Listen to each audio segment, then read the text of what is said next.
Soyez les bienvenus au nom du Dieu trois fois saint. Jésus a dit, il y a beaucoup d'appelés, mais peu d'élus. Aujourd'hui, avec Jésus, nous allons à la rencontre d'un homme, et cet homme, il va l'appeler. Et ce sera surprenant, parce que cet homme, pour nous, ce ne sera pas le type même, ou le prototype, ou celui qu'on imagine être appelé par Jésus. Jésus, souvent, quand il appelle, ceux qu'il appelle ne correspondent pas au modèle que nous fixons. Alors, on ne va pas en dire plus. Pour le moment, poursuivons dans la louange avec le premier chant, tournez les yeux vers le Seigneur.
Rendez grâce au Seigneur car il est bon.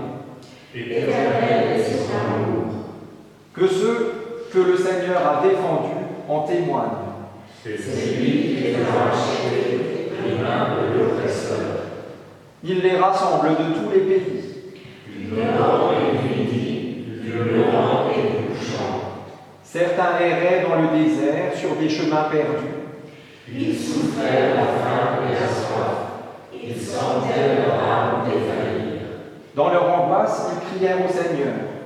Le Seigneur les a tirés de la détresse, il les conduit sur le bon chemin. Qu'il rende grâce au Seigneur de son amour. Qu'il rende grâce au Seigneur de ses merveilles. Les pauvres mangeront, ils seront rassasiés. Ils loueront le Seigneur, ceux qui le cherchent. Chantons gloire au Dieu trois fois saint. Er sei dem Vater.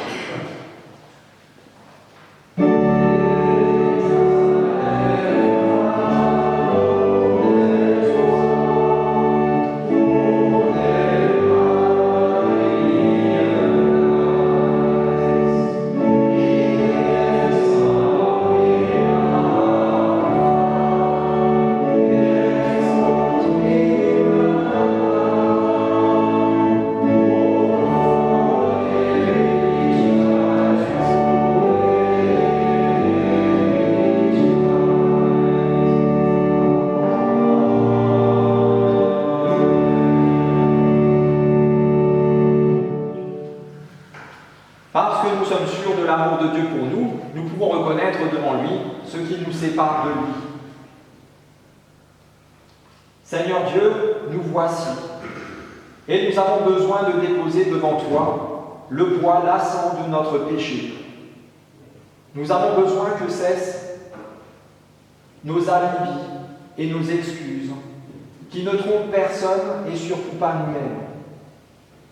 Nous avons besoin que cessent nos regrets et nos tourments, qui ne délivrent personne et surtout pas nous-mêmes. Nous avons besoin de déposer entre tes mains ce sac de nœuds où nous nous étouffons en vain. Nous avons besoin de quelqu'un auprès de qui nous puissions confesser notre trouble et nos secrets. Nous avons besoin d'en finir avec les soucis qui nous assaillent du dehors et avec les tourments qui nous rongent du dedans. Nous avons besoin de la tranquillité de ta bonté. Nous avons besoin de toi. Oui, Seigneur, tel que nous sommes, avec notre manque d'amour, nous tournons nos regards vers toi et te supplions. Seigneur, viens et prends pitié. Herr, erbarme dich.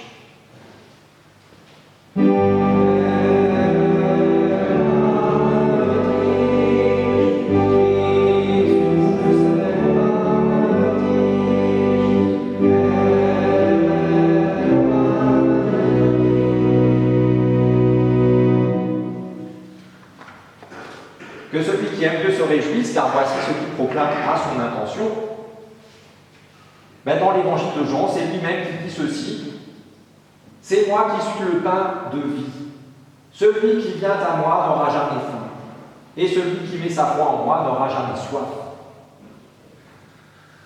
Dieu est amour. Écoutez, ses paroles sont un feu.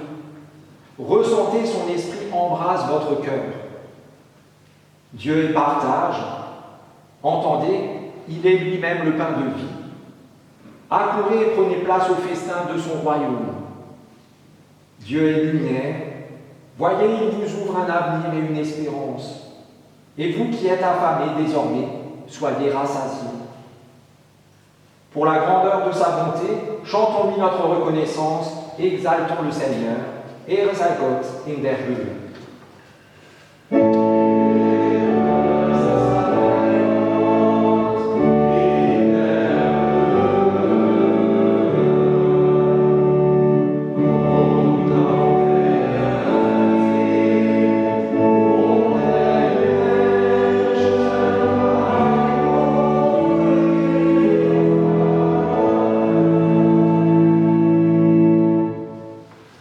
Avant d'entendre la première lecture, pour ce matin, nous prions pour que ces paroles deviennent pour nous paroles de vie.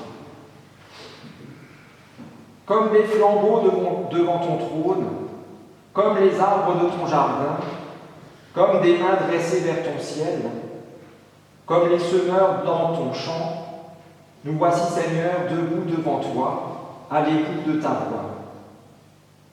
Comme le centurion sur le mont du Calvaire, comme le paralysé à qui tu rends les pieds, comme le serviteur attendant le retour de son maître, comme Élie que tu remis en chemin, nous voici, Seigneur, debout devant toi, à l'écoute de ta voix.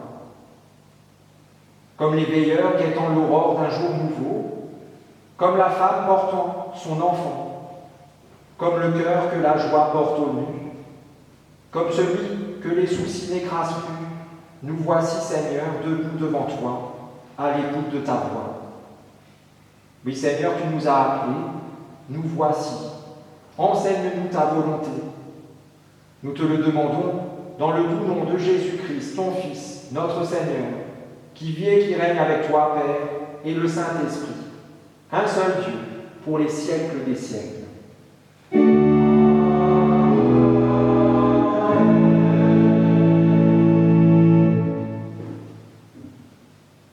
Ézéchiel 34, versets 7 à 16. À cause de cela, bergers, écoutez la parole du Seigneur.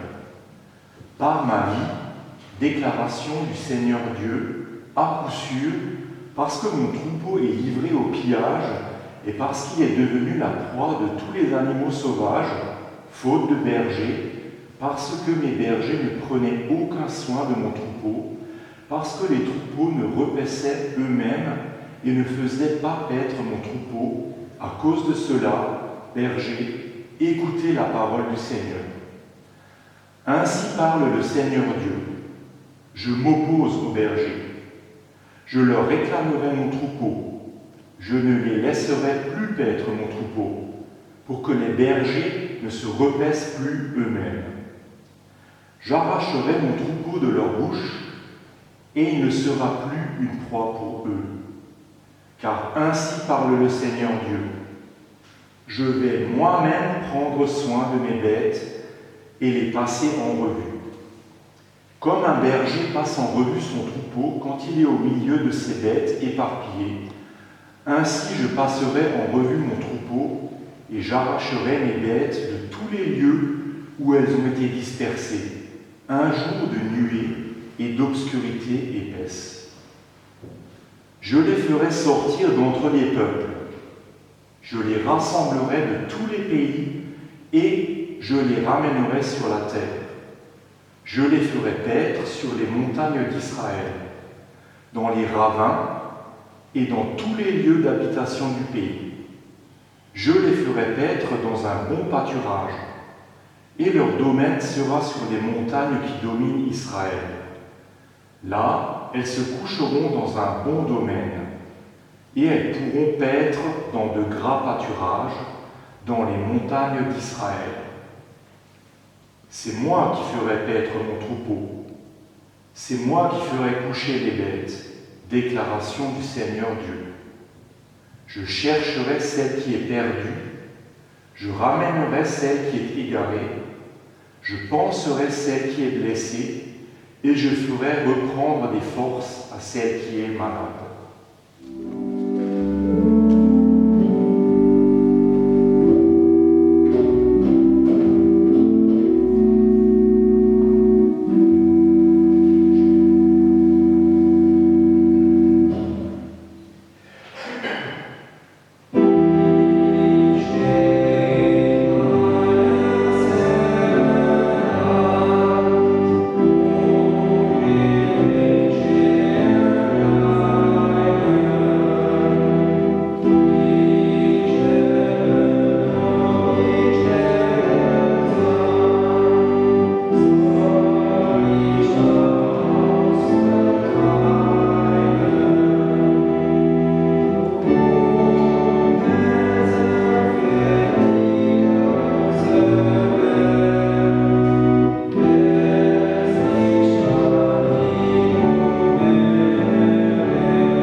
aux Éphésiens, le chapitre 2, le verset 19, qui dit ceci. « Ainsi, vous n'êtes plus des étrangers ni des exilés, mais vous êtes concitoyens des saints, membres de la famille de Dieu. » Acclamons l'Évangile en chantant « Alléluia ».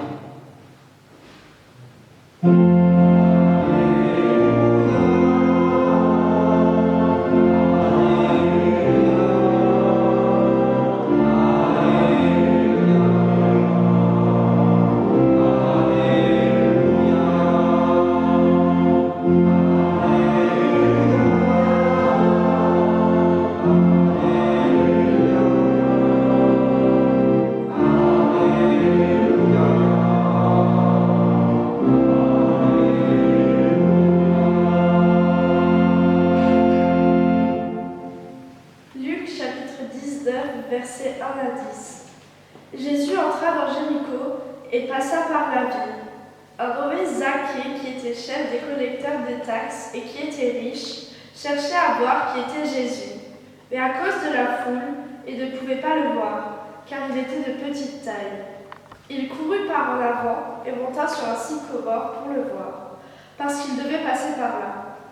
Lorsque Jésus fut arrivé à cet endroit, il leva les yeux et lui dit : « Zaché, descends vite, il faut que je demeure aujourd'hui chez toi. » Tout joyeux, Zaché descendit vite pour le recevoir. En voyant cela, tous maugréaient. Il y allait loger chez un pêcheur. Mais Zaché, debout, dit au Seigneur : « Seigneur, je donne aux pauvres la moitié de mes biens, et si j'ai extorqué quoi que ce soit à quelqu'un, je lui rends le quadruple. » Jésus lui dit : « Aujourd'hui, le salut est venu pour cette maison, parce que lui aussi est un fils d'Abraham. Car le Fils de l'homme est venu chercher et sauver ce qui était perdu. » Seigneur, ta parole est la vérité. Enseigne-nous à marcher selon ta vérité. L'Obsaïdir au Christ.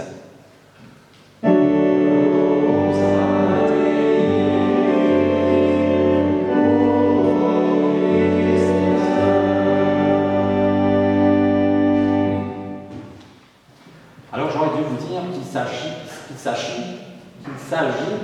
de Zaché et pas de Zaché. Mais c'est pas grave, du tout. En fait, on a décidé donc. Ouais, une chance sur deux. Pas de loto ce soir. Peut-être maintenant. C'est de chance. Ouais, alors allez-y, jouez. Et si vous gagnez, j'ai droit à la moitié. Au quart. Alors, c'est mon anniversaire. Ah, joyeux anniversaire. Ça te fait quel âge? 18, 19, 20? Bien sûr. Alors, une très belle rencontre que celle qui vient de nous être lue, racontée. La rencontre improbable de deux marginaux. D'un côté, on a Jésus et lui, on le connaît bien. Difficile de faire plus marginal que lui, ou bien il n'a vraiment rien en commun avec le monde, mais vraiment rien, ni dans ses idées, ni dans ses paroles, ni dans ses actes, rien en commun avec le monde. Et d'ailleurs, son message, son évangile, la bonne nouvelle, choque tellement ceux qui l'entendent, et aujourd'hui encore, mais que le plus souvent, ce message se heurte à la dureté du cœur de ceux qui l'entendent. Et il ne peut pas y entrer. Le cœur, trop dur, ne laisse pas pénétrer cette bonne nouvelle. Et de l'autre côté, on a Zaché, dont, en plus du nom, on nous dit trois choses. Vous les connaissez par cœur, sans doute. Quelles sont les trois choses qu'on nous dit de Zaché dans cette histoire? On sait juste trois trucs. Il est petit. On nous dit qu'il est petit. Qu'il est riche. On nous dit qu'il est riche. Et on nous dit un troisième truc. Comment est-il devenu riche? Collecteur d'impôts, et même il est le chef. En tout cas, de là où il est, c'est lui le chef des collecteurs d'impôts. Et bien, une fois qu'on a dit ça, voilà, c'est vite fait. On ne sait pas plus de lui. On sait juste ces trois choses-là. Petit, riche, collecteur d'impôts, chef des collecteurs d'impôts. Et pourtant, à la lecture de ce texte, alors vous le découvrez, peut-être que certains parmi vous le découvraient aussi, j'en doute, mais même ceux qui connaissaient le texte, vous aviez déjà une idée. Et vous, peut-être vous vous êtes fait une idée de qui est vraiment ce Zachée, dont on ne sait pas grand-chose. Son nom, voilà, profession, compte en banque et taille. Voilà. On ne sait pas son poids, peut-être il était petit et gros, on ne sait pas, en tout cas il était petit. Hein? Pour moi. Ah! Et en plus tu es perché, donc, ah! Ah oui. Et on est venu en BMW.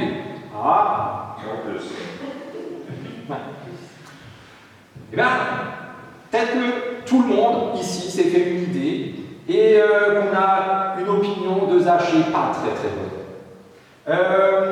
Peut-être que même, on va dire ce que beaucoup de gens disent, pensent de Zachée, qu'en plus d'être petit, tout ça, il a beaucoup de mauvaises qualités. C'est un traître, c'est un menteur, c'est un voleur, un tricheur, etc.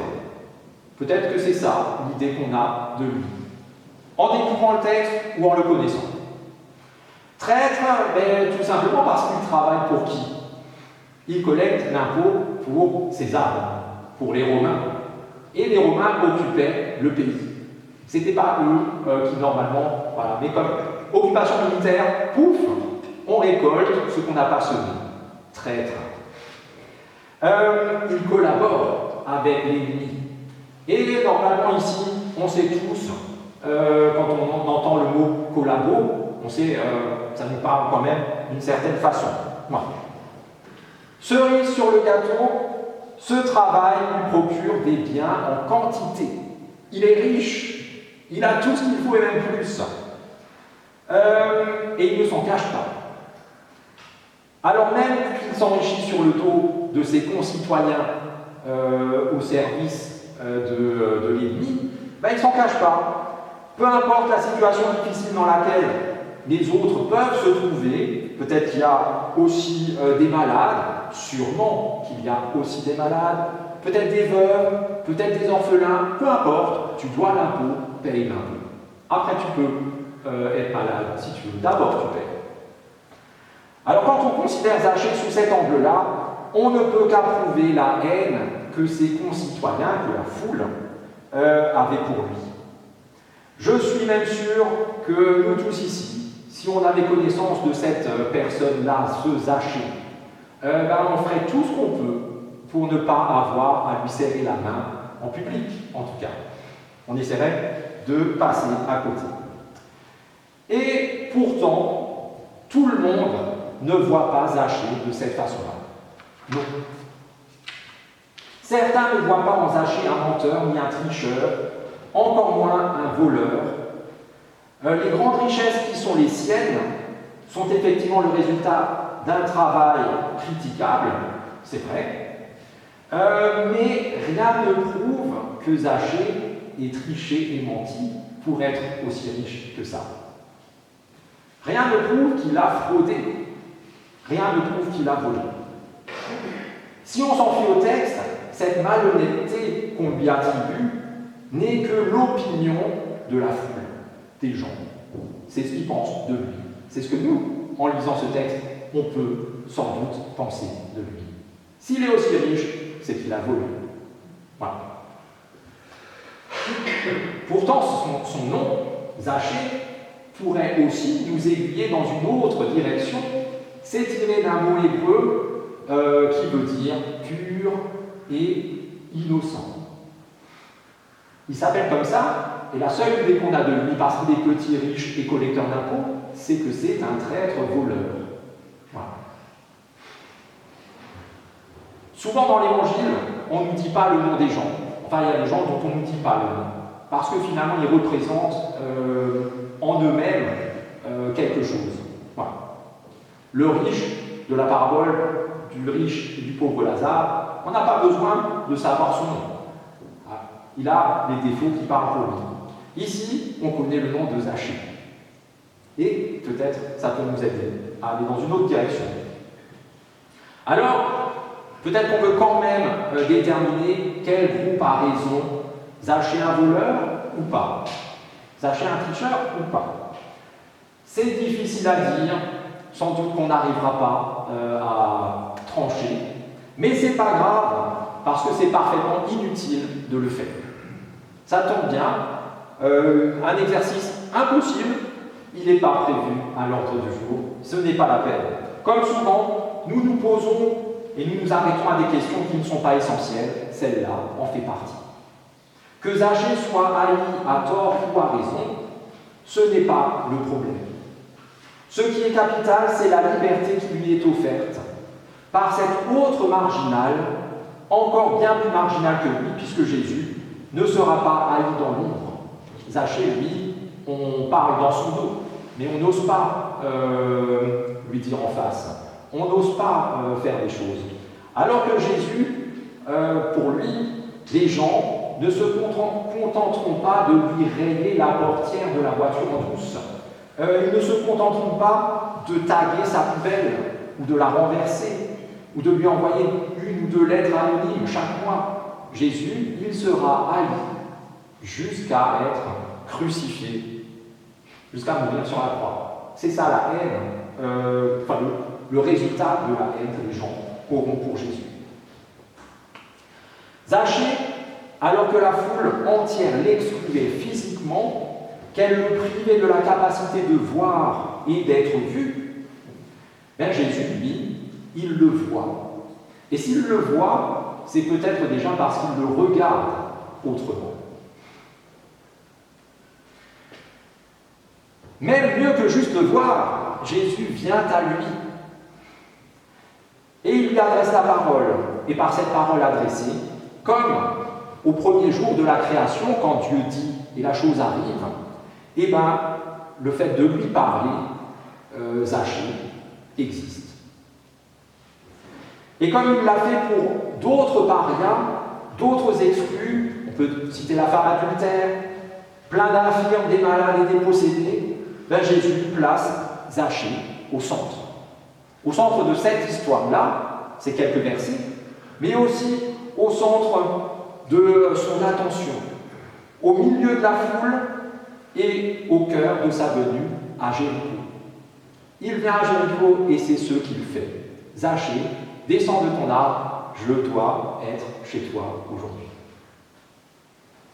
À cet instant-là, les deux marginaux sont le centre du monde, car la foule entière, maintenant, ne voit plus qu'eux. Ils ne voient plus rien d'autre que ces deux marginaux qu'ils haïssent. Avec Jésus, ils aiment aussi peut-être, ils sont curieux, tout ça, mais en tout cas les deux, puisqu'ils s'assemblent, qui se ressemblent, s'assemblent, les deux se valent et les deux méritent la haine.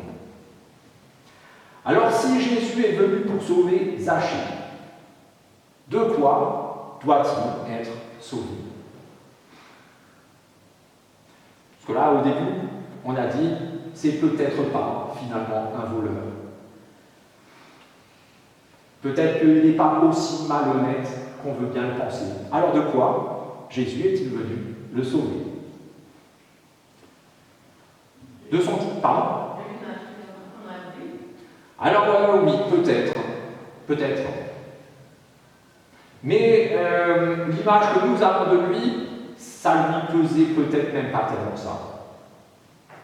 Peut-être qu'il était plus fort que nous et qu'il ne s'inquiétait pas trop de ce que les gens pensaient.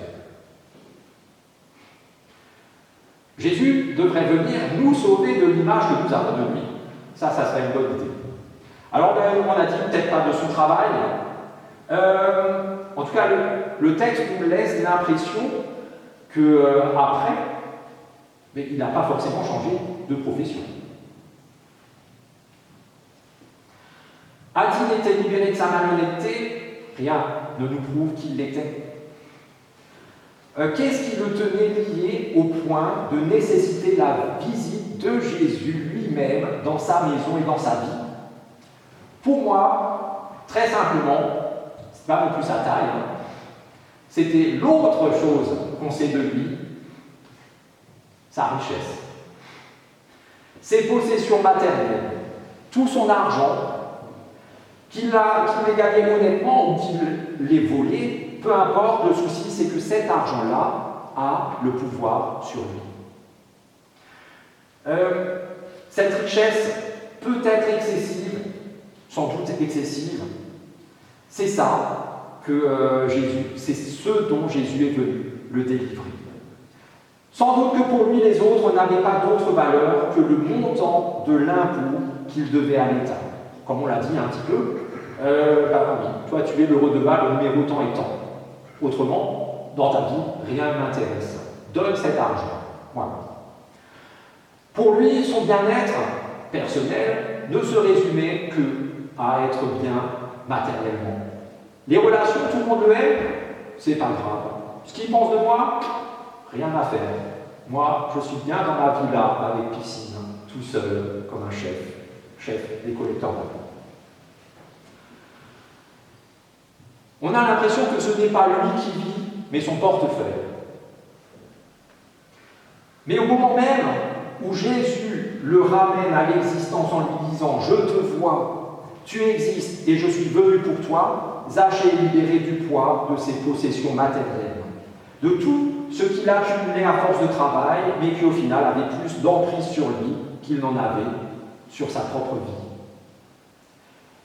Alors, voici ce qu'il dit, à peu près. « Écoute, maître, je vais donner la moitié de mes biens aux pauvres.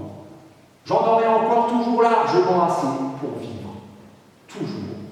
Mais je donne la moitié. »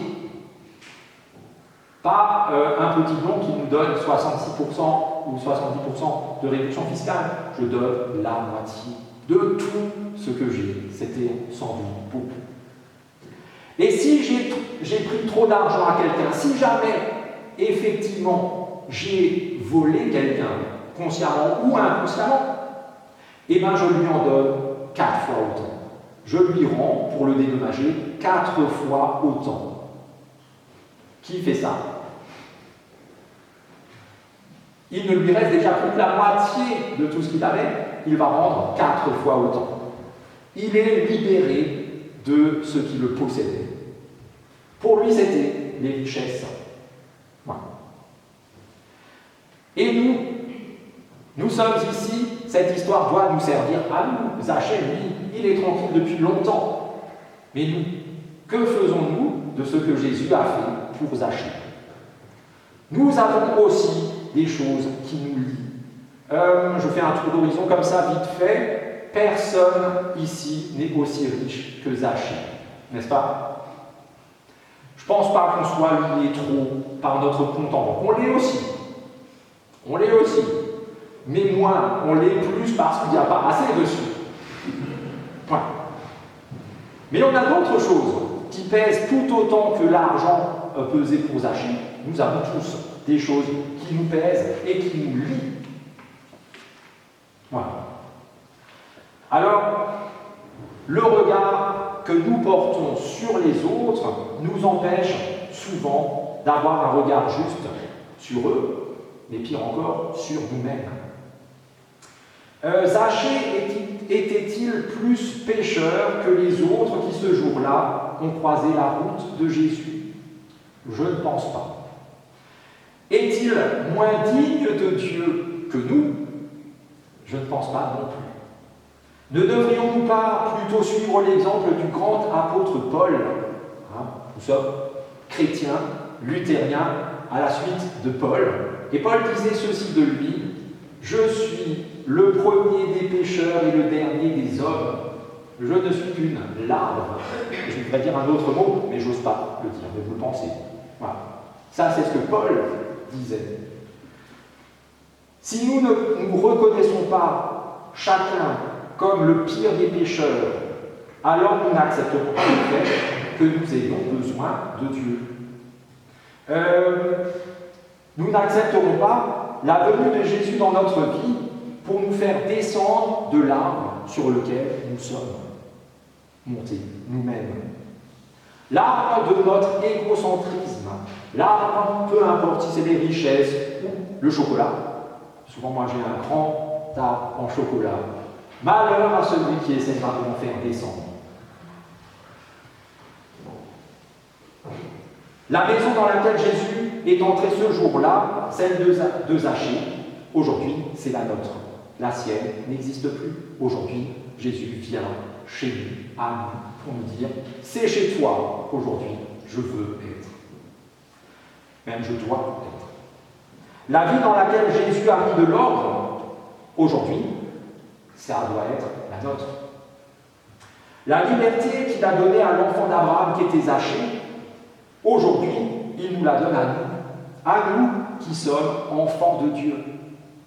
Alors laissons cette liberté vivre en nous, et en nous l'Esprit de Dieu portera du fruit.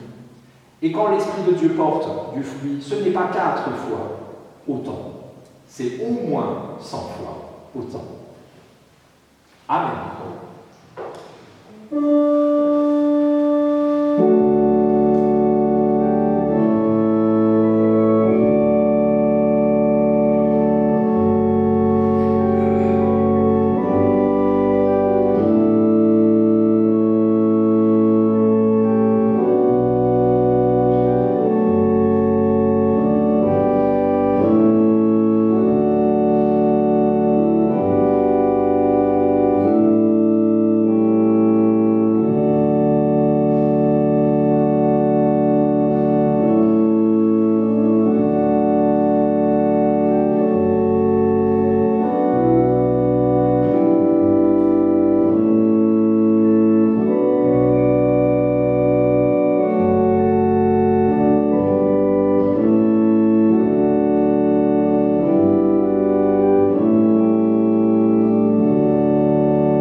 nous as donné des mains pour saisir et serrer tendrement d'autres mains, et non pour les fermer dans la violence d'un poing.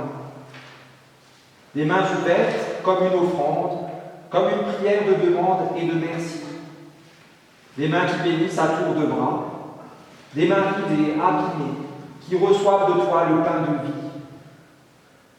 Toi, Jésus, avec tes mains, tu as relevé le pauvre et l'exclu. Tu n'as pas jeté la pierre, tu as partagé le pain et tu as porté ta croix en un sacrifice divin. Toi, Jésus, avec tes mains de ressuscité, tu as fait passer Thomas du doute à la foi et tu nous encourages à nous prendre en main, à ne pas baisser les bras devant le mal et la tristesse, devant l'isolement et la mort. Toi, notre Dieu, apprends-nous à mieux partager, parce que nos mains sont telles que nous les utilisons. Elles sont le prolongement de notre cœur. Elles disent en acte notre façon d'aimer. Elles deviennent ainsi tes mains, celles qui ne peuvent faire autrement que de donner la vie. Et ainsi, nos mains tendues vers toi, nous unissons nos cœurs et nos voix pour te dire ensemble la prière que tu nous as toi-même enseignée. Notre Père, qui es aux cieux, que ton nom soit sanctifié, que ton règne vienne, que ta volonté soit faite sur la terre comme au ciel. Donne-nous aujourd'hui notre pain de ce jour. Pardonne-nous nos offenses, comme nous pardonnons aussi à ceux qui nous ont offensés. Et ne nous laisse pas à la tentation, mais délivre-nous du mal. Car c'est à toi qu'appartiennent le règne, la puissance et la gloire, au siècle des siècles. Amen.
Allons dans cette journée, dans nos vies, encouragés à vivre de la liberté qui nous est offerte par celui que Dieu nous a envoyé, Jésus, qui nous assure de ceci.